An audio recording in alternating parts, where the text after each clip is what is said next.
আহা কি আনন্দ আকাশে বাতাসে। মাঝে মাঝে মনটা খুব ফুরফুরে হয়ে যায়। আজ যেমন এই এখন দুজনে বেরিয়েছি একটু ঘুরতে যাব। কোথায় আর যাব, আমাদের এখানকার গঙ্গার পাড়েই যাব। মাঝে মাঝে তো আমাকে পাগলামিতে ভর করে, আর আমার পাগলামির সাথ দেওয়ার জন্য তো আছেই আরেক পাগল।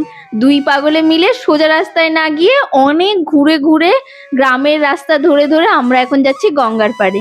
ওইদিকে হেলমেট ছাড়াই বেরিয়েছি। আমার তো না হয় চশমা আছে, কেটে যাচ্ছে।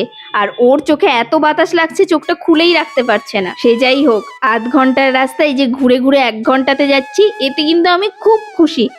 দুই পাশে প্রাকৃতিক সৌন্দর্য, আহা, মনটাই ভালো করে দেয়।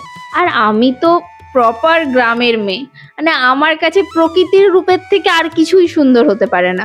এতক্ষণ তো তাও ঢালাই রাস্তাতে আসছিলাম, এখন ঢুকেছি মাটির রাস্তাতে। ওই দেখুন বুড়ো বট গাছটা, কি ভালো লাগছে না? আর এই যে বাঁশতলার ভেতর দিয়ে যাচ্ছি, আমাকে আমার বাড়ির ওখানকার কথা মনে করিয়ে দিচ্ছে। এখানেও যে এত সুন্দর গ্রাম্য পরিবেশ আছে, আমি কিন্তু এদিকটা আগে আসিনি, আজকে প্রথম আসছি। পুরো আমাদের ওখানকার গ্রামের ফিলিংসটা কিন্তু দিচ্ছে। এতটা আসার পর হঠাৎ ওর খেয়াল হয়েছে এইখানে ওর এক বন্ধুর বাড়ি আছে। বলে চলো ওদের বাড়ি থেকে একটু ঘুরে তারপর যাব। ওদের বাড়িতে আধ ঘন্টা কাটালাম, দিয়ে ওরা আবার আমাদের এই অবধি ছাড়তে এসেছিল। এর ঠিক পরেই শুরু হচ্ছে অশ্বক্ষুরাকৃতি হ্রদ। এটা হচ্ছে ভাগীরথী নদীরই অশ্বক্ষুরাকৃতি হ্রদ। আগে তো পুরোটাই নিয়েই গঙ্গা বলতো, এখনো এটাকে আমরা লোকাল ভাষাতে গঙ্গাই বলি, কিন্তু অ্যাকচুয়ালি এটা আর গঙ্গার সাথে যুক্ত নেই, এটা অশ্বক্ষুরাকৃতির হ্রদ হয়ে গেছে। এখন যে রাস্তায় এসে পড়েছি, এত নাচছে, ভিডিও করাটাই টাফ হয়ে গেছে। ওই দেখুন দেখা যাচ্ছে হ্রদটা। লাস্ট অব্দি আমার বুড়ো বরকে নিয়েও টানাটানি রে, কি যাতা।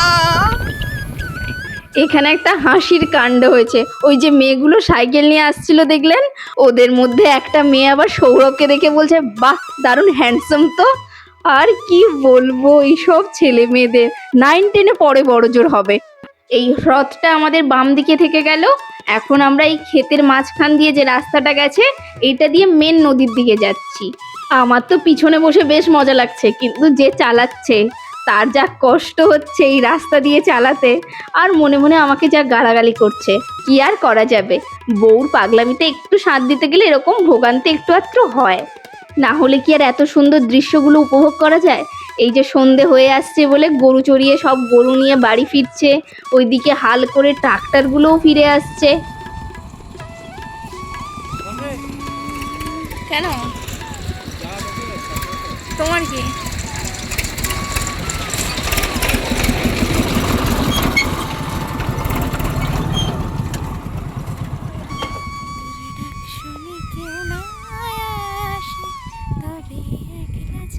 রাস্তা এতই সরু, ট্রাক্টরকে পাস দেওয়ার জন্য দাঁড়াতে হয়েছিল, তাই আরেকটু দাঁড়িয়ে পাগলামো করে নিলাম। তার মধ্যে এত ভেড়ার পাল এসছে, ওদেরকে সাইড দেওয়ার জন্য আবার দাঁড়াতে হয়েছে। মোটামুটি সবাইকে সাইড দিয়ে দিয়ে যেতে যেতে কিন্তু অন্ধকার হয়ে যাচ্ছে, গঙ্গার পাড়ে পৌঁছতে পৌঁছতে অন্ধকার ধরে গেছে।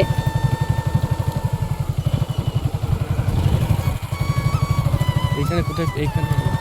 এখানে আমরা ফিস্ট করতে এসেছিলাম না? ঢিল করে দিয়েছে। এখানে আমরা ফিস্ট করতে এসেছিলাম না?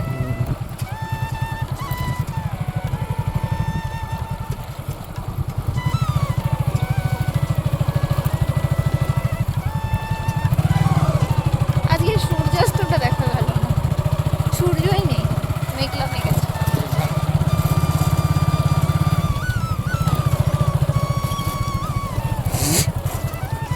মুখের হয়ে গেছে বাবা। গঙ্গার ধার ঘোরা হয়ে গেছে, সৌরভ বলল চলো এবার গ্রামের রাস্তা দিয়ে বাড়ি ফিরি, কিন্তু আমার আবার ইচ্ছে হয়েছে গঙ্গার পাড় ধরে ধরে বাড়ি ফিরবো। মানে পাগলের পাগলামো যাকে বলে আর কি। কিন্তু এর যা ভোগান্তি হয়েছে সেটা পরে বলছি। একটু ঘোরাঘুরি করে আবার উঠে পড়েছি বাইকে, এবার বাড়ির দিকে যাব। এবার কিন্তু অন্য রাস্তা ধরে যাব, যেটা দিয়ে এসছিলাম ওটা দিয়ে আর যাব না। এই গঙ্গার পাড় ধরে গেলে আমাদের বাড়ি থেকে সোজা বাইক নিয়ে এলে যে গঙ্গার ঘাটটায় পৌঁছাই সেই ঘাটে পৌঁছাবো, এইটা ধার ধরে ধরে গেলে। ওই ঘাটটা অনেকবার দেখিয়েছি, ওখানে একটা শিব মন্দির আছে, পুজো হয় সোমবারে, 1-2বার মনে হয় ভিডিওতে আমি ওই জায়গাটা দেখিয়েছি। এখন এইটা দিয়ে ঘুরে ঘুরে গিয়ে ওইখানে পৌঁছাতে হবে।